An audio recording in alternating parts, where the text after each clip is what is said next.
Hello dear student, welcome back to my channel Shivam study knowledge. My dear student, आज हम इस video में class 12 भूगोल जियोग्राफी का एक वायरल पेपर आप सभी के लिए लेकर आया हूं। ये पेपर आपके 10 मार्च 2025 के बोर्ड एग्जाम में देखने को मिल जाएगा। आप लोगों का भूगोल जियोग्राफी का पेपर 10 मार्च 2025 को होने वाला है, तो अभी से आप लोगों को तैयारी अच्छे से करनी पड़ेगी। ज़्यादा से ज़्यादा आप लोगों को पेपर तैयार करना पड़ेगा, वो चाहे प्रीवियस ईयर का पेपर हो या न्यू पैटर्न पर आधारित पेपर हो।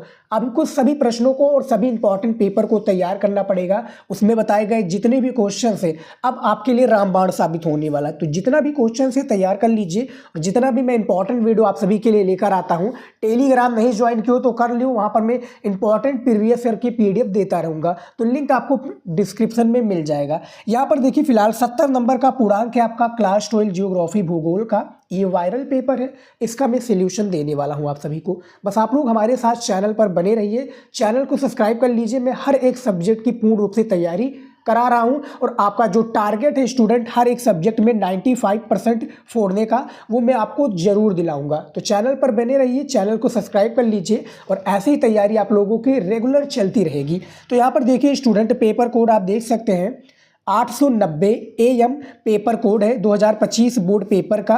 भूगोल का ये पेपर है आप लोगों का, ठीक है। 230 ये भी कोड है।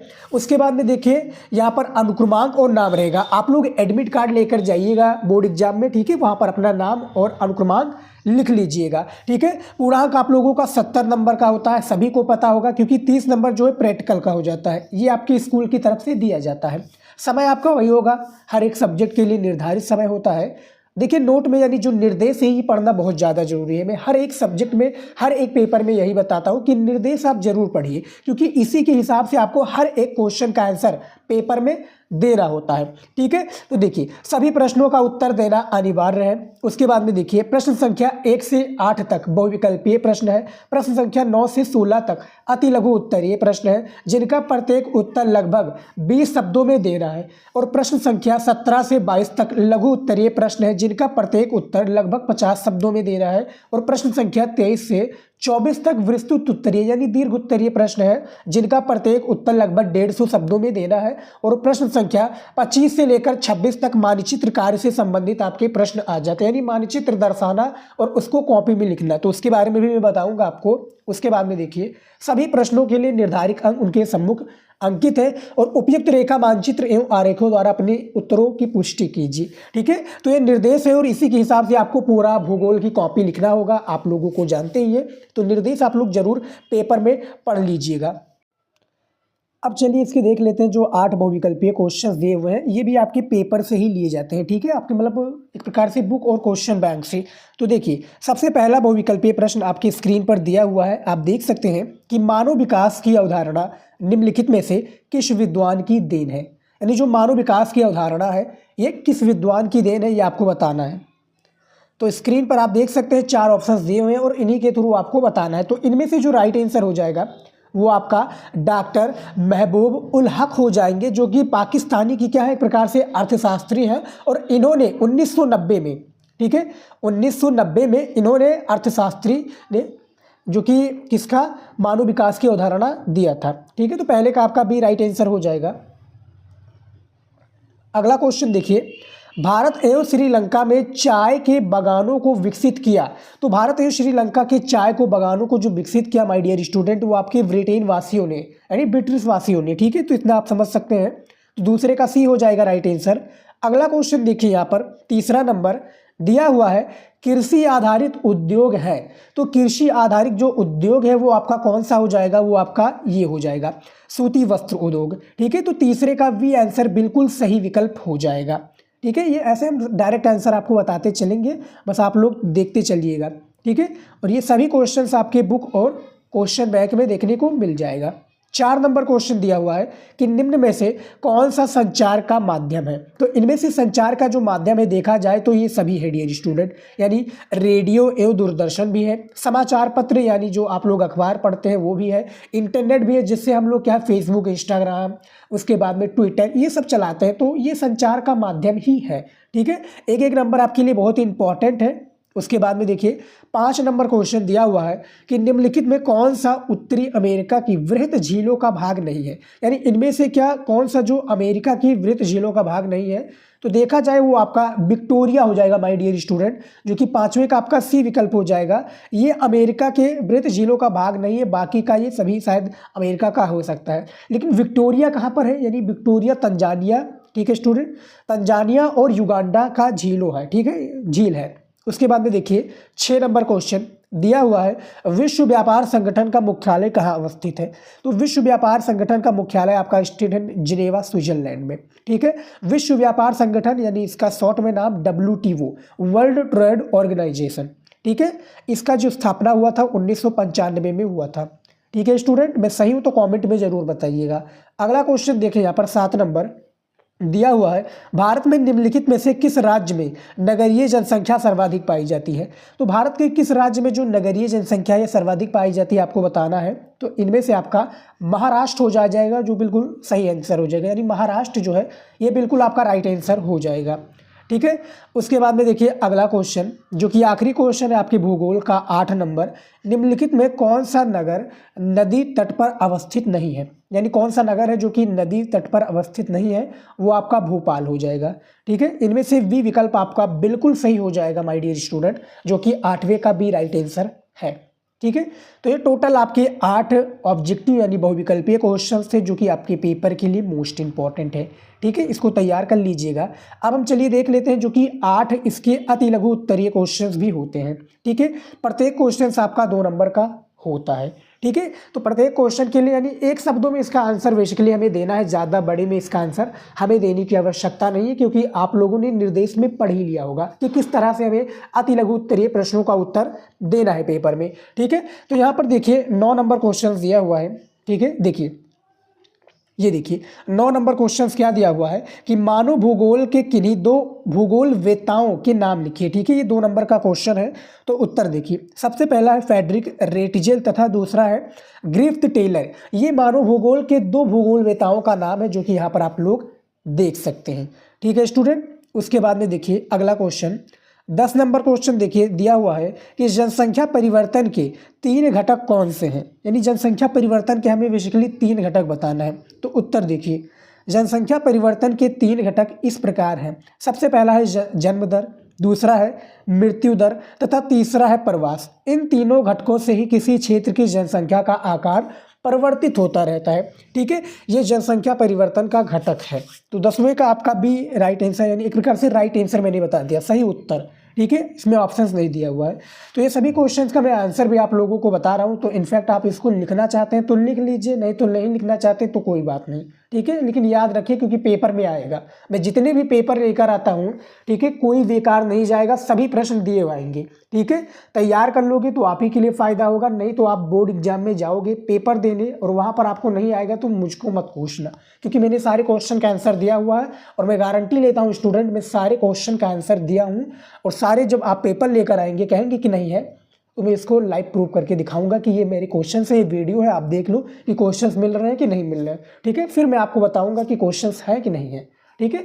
ऐसे आप लोग हम पर क्या है एलिगेशन नहीं लगा सकते। इसके लिए मैं क्या है संपूर्ण तैयारी में करा रहा हूँ, और जो स्टूडेंट पढ़ते हैं, पढ़ाई करते हैं, उनके लिए अच्छी बात है, वो अच्छे से अपना पेपर दे के रहेंगे। लेकिन जो क्या है वीडियो को थोड़ा थोड़ा देखते हैं, अभी देखते हैं कितना मिनट हुआ है, अभी देखिए 8-9 मिनट हुआ है, और इसी में काफ़ी स्टूडेंट वीडियो को छोड़कर चले गए होंगे। तो यही होता है ना, एक धैर्य वाला व्यक्ति काफ़ी अच्छा स्कोर करता है, और बिना धैर्य वाले बच्चे क्या है 4-5 मिनट देखेंगे वीडियो, कट करके चले आएंगे, इंस्टाग्राम रील देखने लगेंगे, फेसबुक रील देखने लगेंगे, ठीक है, बातें करने लगेंगे। तो ये गलत बात है, ऐसे नहीं, क्योंकि टाइम अब कम बचा है और अच्छा स्कोर करना है तो आपको अच्छे से तैयारी करनी पड़ेगी।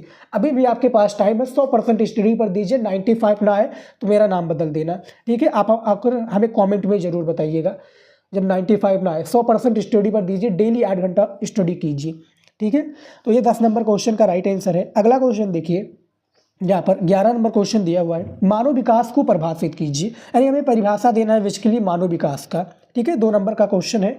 उत्तर देखिए, मानव विकास स्वस्थ भौतिक पर्यावरण से लेकर आर्थिक, सामाजिक और राजनीतिक स्वतंत्रता तक सभी प्रकार के मानक विकल्पों को सम्मिलित करते हुए लोगों के विकल्पों में विस्तार और उनके शिक्षा, स्वास्थ्य सेवाओं तथा सशक्तिकरण के अवसरों में वृद्धि की प्रक्रिया है। ठीक है, क्या है? वृद्धि की क्या है? प्रक्रिया है। तो ये 11 नंबर क्वेश्चन का भी राइट आंसर है। यहाँ पर आप इसका आंसर देख सकते हैं। ठीक है, उसके बाद में देखिए अगला क्वेश्चन, यहाँ पर 12 नंबर क्वेश्चन दिया हुआ है, वाणिज्य पशुधन पालन के 4 प्रमुख क्षेत्रों का नाम बताइए। ठीक है, हमें क्या बताना है? जो वाणिज्य पशुधन पालन के 4 प्रमुख क्षेत्र हैं, इनका नाम बताना है। तो देखिए उत्तर देखिए, यहाँ पर सबसे पहला है संयुक्त राज्य अमेरिका, दूसरा है दक्षिणी अमेरिका, तीसरा है ऑस्ट्रेलिया तथा चौथा है न्यूजीलैंड। ये वाणिज्य पशुधन पालन के 4 प्रमुख क्षेत्रों का नाम है, जो कि 2 नंबर आपको एग्जामिनर दे देगा जब आप इसका आंसर इस तरह से लिखेंगे। ठीक है, उसके बाद में देखिए अगला क्वेश्चन 13 नंबर दिया हुआ है कि कुटीर उद्योग से आप क्या समझते हैं। ठीक है, ये भी 2 नंबर का क्वेश्चन है। उत्तर देखिए, कुटीर उद्योग निर्माण की सबसे छोटी इकाई है।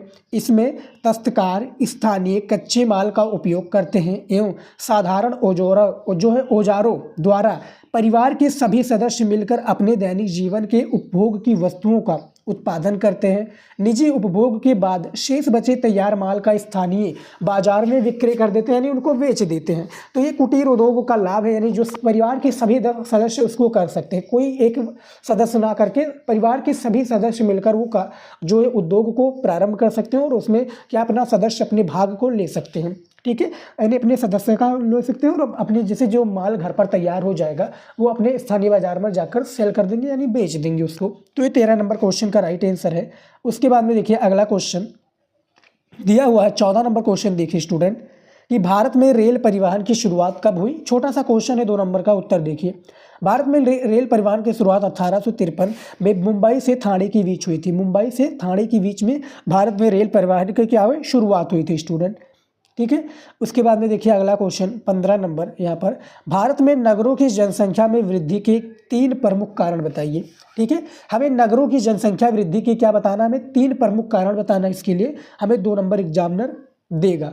ठीक है, तो उत्तर देखिए, सबसे पहला है नगरों की जनसंख्या की प्राकृतिक वृद्धि। ठीक है, दूसरा है अन्य क्षेत्रों में नगरों में जनसंख्या प्रवास द्वारा तीव्र वृद्धि, यानी जो अन्य क्षेत्र हैं इसमें नगरों में जो जनसंख्या प्रवास द्वारा तीव्र वृद्धि। तीसरा है नगरों के विस्तार ने समीपवर्ती गांवों को अपने सीमा में मिलाकर नगरीय जनसंख्या में आशातीत वृद्धि की है। ठीक है, तो ये आपका जो है भारत के नगरों में एक प्रकार से जो क्वेश्चन पूछा गया था कि 3 इसके प्रमुख कारण बताइए, वृद्धि के हमें कारण, तो इसका बता दिया आंसर आप देख सकते हैं। अब हमारा देखिए लास्ट क्वेश्चन बचता है जो कि अति लघु उत्तरीय क्वेश्चन है भूगोल का। ठीक है, लास्ट क्वेश्चन है क्योंकि 8 क्वेश्चन आपका अति लघु उत्तरीय भी पूछा जाता है। तो पूछा गया क्वेश्चन 16 नंबर की अधिवास के 2 प्रमुख प्रकारों का उल्लेख कीजिए। ठीक है, तो उत्तर देखिए, सबसे पहला है ग्रामीण अधिवास तथा दूसरा है नगरीय यानी शहरी अधिवास। ठीक है, ये अधिवास के 2 प्रमुख प्रकार हैं जो कि 2 नंबर आपको यहाँ पर दे दिया जाएगा। ठीक है, ये इंपॉर्टेंट क्वेश्चन है, आप लोग इसको तैयार कर लीजिए। काफ़ी क्वेश्चन जो है मैं आपको बता रहा हूँ इंपॉर्टेंट क्वेश्चन। अब देखिए जो आ रहा है हमारे चैनल पर इंपॉर्टेंट ही क्वेश्चन आ रहा है, तो सारे इंपॉर्टेंट क्वेश्चन है। छोटा छोटा आप शॉर्ट नोट्स बनाइए, उसको डेली रिवीजन कीजिए। मॉर्निंग में रिवीजन करेंगे तो जल्दी याद होगा और आपकी पढ़ाई भी अच्छे से हो पाएगी। ठीक है, देखिए स्कूल में पढ़ाई हो रही है तो अच्छे से जाइए कीजिए, लेकिन नहीं हो रही तो आप सेल्फ स्टडी भी कीजिए। तो उसके लिए मैंने एक वीडियो बनाया हुआ है कि 2 महीनों में तैयारी कैसे करें बोर्ड एग्जाम में, तो वो वीडियो देख लीजिएगा, आपको काफ़ी गाइडेंस मिल जाएंगी कि कैसे आपको पूर्ण रूप से तैयारी करनी है हर एक सब्जेक्ट का। ठीक है, अच्छा नंबर लेकर आना है। जिनको तो पास होना है तो वो तो पास हो जाएंगे, कोई इशू नहीं है, वो पास हो जाएंगे। उनके लिए भी अलग से मैंने वीडियो बना रखा है कि कोई बोर्ड एग्जाम में कुछ ना आए तो ये ट्रिक लगा देना या इस सब्जेक्ट में ये ट्रिक लगा देना, तो वो वीडियो मैंने बनाया हुआ, तो कोई इशू नहीं है। जिनको अच्छा नंबर लाना है उसके लिए अच्छे से पढ़ाई करनी है। जिनको अच्छा नंबर नहीं लेकर आना है, जिनको सिर्फ पास होना है, नंबर से कोई मतलब नहीं है, उनके लिए भी वीडियो मैंने बना रखा है। ठीक है, सारी चीज़ें जुगाड़ एक प्रकार से सभी उपलब्ध हैं वीडियो, कोई भी डाउट आपका नहीं बचेगा। उसके बाद में देखिए आ चुका है लघु उत्तरीय प्रश्न। देखिए लघु उत्तरीय प्रश्न जो कि आपके टोटल पेपर में कितने 6 क्वेश्चंस पूछे जाते हैं और हर एक क्वेश्चन आपका 4 नंबर का होता है। खासकर भूगोल में मैं बात करूं तो ये देख सकते हैं हर एक क्वेश्चन आपका 4-4 नंबर का दिया हुआ है। ठीक है। अब यहाँ पर देखिए स्टूडेंट, जैसे 17 नंबर क्वेश्चन है कि प्रकृति के मानवीकरण से क्या तात्पर्य है। ठीक है, तो प्रकृति के मानवीकरण से जो तात्पर्य है ये आपको बताना है। ये आपका फर्स्ट चैप्टर से लिया गया है। ठीक है, आप लोगों को पता होगा मानव विकास, जो आपका मानव विकास थर्ड चैप्टर है, फर्स्ट चैप्टर जो आपका है उससे लिया गया है। अब आप लोग कमेंट में बताइए, देखिए काफ़ी लोगों को चैप्टर का नाम नहीं याद होगा। अब आप लोग सोच रहे हैं कि सर आपको भी तो नहीं मालूम है, आप नहीं बता रहे हैं। देखिए चैप्टर का जो नाम है मानव भूगोल प्रकृति एवं विषय क्षेत्र। ठीक है, मानव भूगोल प्रकृति एवं विषय क्षेत्र आपका चैप्टर 1 है। ठीक है, आप सभी को पता होगा। ठीक है, सेकंड चैप्टर आपका हो जाएगा विश्व जनसंख्या वितरण घनत्व और वृद्धि, तीसरा है मानव विकास। तो ऐसे चैप्टर के नाम से और चैप्टर वाइज मैंने इंपॉर्टेंट क्वेश्चन भी बता रखा है। 18 नंबर क्वेश्चन देखिए, जनसंख्या की वितरण को प्रभावित करने वाले 3 भौगोलिक कारकों का उल्लेख कीजिए। 19 नंबर क्वेश्चन है कि विश्व में वाणिज्य डेयरी कृषि के प्रमुख क्षेत्रों का नाम उल्लेख कीजिए। 50 शब्दों में हमें हर एक क्वेश्चन का राइट आंसर देना है। ठीक है, 20 नंबर क्वेश्चन है भारत में जनसंख्या के वितरण की विवेचना कीजिए। इसके लिए भी 4 नंबर दिया जाएगा। और 21 नंबर क्वेश्चन है कि सतत पोषणीय विकास की संकल्पना को परिभाषित कीजिए। ये भी 4 नंबर का क्वेश्चन है, इसको भी आप लोग तैयार कर लीजिए। और अगला क्वेश्चन है 22 नंबर की भारत में पेट्रोलियम संसाधनों का वर्णन कीजिए। तो टोटल ये आपका माय डियर स्टूडेंट कितना क्वेश्चन है, आपका 6 क्वेश्चन है। और इन सभी का आंसर मैंने अपने चैनल और अपने काफ़ी सारे मॉडल पेपर के वीडियोज में दिया हुआ है। नहीं दिया आप जानते हो तो मैंने चैप्टर का नाम तो बता ही दिया है। आप लोग क्वेश्चन बैंक और बुक में ढूंढ लो, आपको आंसर मिल जाएगा। ठीक है, नहीं तो आपको आंसर नहीं चाहिए तो आपको करना क्या है, आप हर एक क्वेश्चन का आप सर्च कीजिए। जैसे मानव प्रकृति के मानवीकरण से क्या तात्पर्य है। ठीक है, एक प्रकार से इसका परिभाषा ही पूछा गया। तो 22 स्टडी नॉलेज लगाकर आप सर्च कर लीजिएगा, आपको वीडियो मिल जाएगा। कोई डाउट हो, आपका सारा डाउट मैं क्लियर करूंगा। इंस्टाग्राम की आईडी दी हुई है, फॉलो जरूर कर लीजिएगा। ठीक है स्टूडेंट, उसके बाद में देखिए ये टोटल आपके 6 क्वेश्चन है, इसका तैयार कर लीजिएगा। अब हमारा आ चुका है दीर्घ उत्तरीय क्वेश्चन। ठीक है, दीर्घ उत्तरीय प्रश्न आ चुका है, जो कि टोटल हमें 2 क्वेश्चन का आंसर देना है और हमें 12 नंबर यहाँ से प्राप्त कर लेना है। ठीक है, देखिए जैसे यहाँ पर दिया हुआ स्टूडेंट, क्या दिया हुआ है, 23 नंबर क्वेश्चन देखिए, मानव और पर्यावरण के संबंधों की व्याख्या कीजिए। ठीक है, आपका फर्स्ट चैप्टर से ही लिया गया क्वेश्चन है। अथवा करके दिया हुआ है विश्व के प्रमुख आंतरिक जलमार्गों का उल्लेख कीजिए। पेपर में करना एक ही, आप सभी को पता होगा, मैंने काफ़ी बार बताया भी है। ठीक है, अगला क्वेश्चन देखिए यहाँ पर 24 नंबर दिया हुआ है स्टूडेंट क्वेश्चन कि भारत के खनिज को वितरण को समझाइए। यानी इसमें जो क्वेश्चन दिया हुआ है कि भारत में खनिजों की वितरण को समझाइए। 6 नंबर का क्वेश्चन है, हमें 150 शब्दों में इसका आंसर देना होगा पेपर में। ठीक है, फिर अथवा करके क्वेश्चन पूछा गया है कि भारत में गैर पारंपरिक ऊर्जा के विकास पर प्रकाश डालिए। ठीक है, तो टोटल 4 क्वेश्चन दिया हुआ है और ये चारों क्वेश्चन को अभी से आपको तैयार कर लेना स्टूडेंट। इसका आंसर आपको क्वेश्चन बैंक और बुक में मिल जाएगा। नहीं मिलेगा तो यूट्यूब पर सर्च करके 22 स्टडी नॉलेज लगा लीजिएगा, आपको वीडियो आसानी से मिल जाएगा। ठीक है, मैंने पूरे प्रकार का यानी एक प्रकार का सभी डाउट आपके क्लियर करे हैं। हर एक सब्जेक्ट का आपको प्लेलिस्ट मिल जाएगा अपने चैनल पर, जाकर आप लोग देखिए और उसकी पूर्ण रूप से तैयारी कीजिए। ठीक है, तो तैयार कर लीजिएगा क्वेश्चन। अब हमारा आ चुका है 25 नंबर क्वेश्चन। दिया हुआ है, क्या दिया हुआ है कि भारत के दिए गए राजनीतिक रेखा मानचित्र में, या क्या भारत के दिए गए राजनीतिक रेखा मानचित्र में निम्नलिखित की स्थिति को दर्शाइए और उनके नाम भी लिखिए। आपको आधा आधा नंबर दिया जाएगा स्टूडेंट। आधा नंबर दिया जाएगा जब आप क्वेश्चन को दर्शाएंगे, और जब आधा नंबर दिया जाएगा जब आप उसको क्या है कॉपी में लिखेंगे, तब जाकर आपका एक क्वेश्चन पर 1 नंबर क्लियर होगा। देखिए जैसे सबसे पहला क्वेश्चन दिया हुआ है, गेहूं का सबसे अधिक उत्पादक राज्य कौन सा है, भारत की मैं बात कर रहा हूँ, तो वो आपका उत्तर प्रदेश हो जाएगा। कौन सा हो जाएगा आपका, उत्तर प्रदेश। ठीक है, उसके बाद में देखिए दूसरा क्वेश्चन दिया हुआ है कि चाय का सबसे बड़ा उत्पादक राज्य कौन सा है, आप सभी को पता होगा असम हो जाएगा। ठीक है, ये दूसरा क्वेश्चन का राइट आंसर है। तीसरा दिया हुआ है कॉफी का सबसे बड़ा उत्पादक राज्य, तो कौन सा हो जाएगा, वो आपका कर्नाटक हो जाएगा। ठीक है, उसके बाद में देखिए चौथा नंबर क्वेश्चन कि तोरिया एवं सरसों का सबसे बड़ा उत्पादक राज्य, तो आपका राजस्थान, कौन सा, राजस्थान हो जाएगा। उसके बाद में देखिए अगला क्वेश्चन 5 नंबर, चावल का अग्रणी उत्पादक राज्य, तो आपका कौन सा हो जाएगा, पश्चिम बंगाल हो जाएगा माय डियर स्टूडेंट। कौन सा हो जाएगा, पश्चिम बंगाल। तो टोटल 5 क्वेश्चन था और इसको दर्शाना है। मैंने, आप लोग वीडियो नहीं देखे हैं कि भारत का मानचित्र या भारत का मैप कैसे दर्शाएं, तो मैंने वीडियो बनाया हुआ है, आप जाकर देख लीजिएगा। ठीक है, यही तो आप यूट्यूब पर सर्च करेंगे तो सबसे फर्स्ट में मेरा ही वीडियो दिखेगा।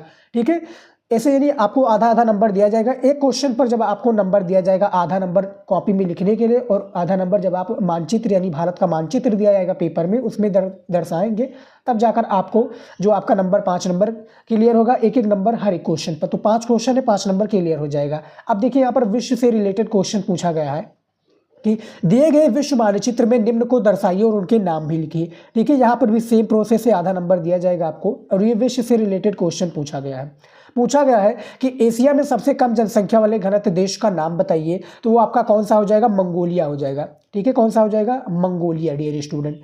उसके बाद में देखिए यहाँ पर दूसरा क्वेश्चन है कि एशिया में सबसे कम जनसंख्या वाले देश का नाम बताइए, तो आपका मालदीव हो जाएगा। ठीक है, कौन सा, मालदीव। उसके बाद में देखिए अगला क्वेश्चन 3 नंबर, अफ्रीका में सबसे कम जनसंख्या वृद्धि दर वाले देश का नाम बताइए, तो वो आपका जो है बुक के हिसाब से मैं बात करूँ तो एरिट्रिया हो जाएगा, और गूगल के हिसाब से तो सेशेल्स हो जाएगा। ठीक है, चौथा क्वेश्चन है अफ्रीका में सबसे कम जनसंख्या घनत्व वाले देश का नाम बताइए, तो आपका नाम नामीबिया हो जाएगा। क्या हो जाएगा, नामीबिया हो जाएगा इसका राइट आंसर स्टूडेंट।